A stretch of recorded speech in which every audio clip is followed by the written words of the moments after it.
actually, their product is monitoring startup companies, okay? And so we have the guys from ChubbyBrain are right here, and I'll let them talk about themselves, but they are a resource that we are fanning out so that all of our tenants can take advantage of them, as well as guys like you who will want to buy a subscription after you hear what they have to say. Fire away, big guy. Thanks, Bruce. So our company, ChubbyBrain, we're essentially trying to build what I call Bloomberg for high-value private companies. So when we look at the private company landscape, there's 30 million or so private companies, but there's probably 1.5% of them that drive 30% of the employment and 30% of sort of the net sales of private companies.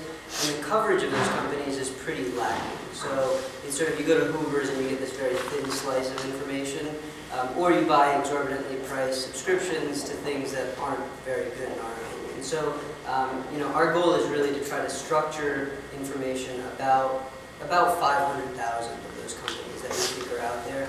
And then you know, it's sort of a D&B Hoover's model at the end of the day, which is we think data is very powerful and can be repurposed in many different ways. You know, for investors, for service providers, we've had interest from governments. We actually think entrepreneurs could benefit significantly from this type of database. So that's essentially what we're doing. We syndicate our data right now to a couple of leading tech blogs, Read Write Web, GigaOM, Xconomy, etc. So, you know, we are not trying to be an editorial sort of, we're not trying to be a blog.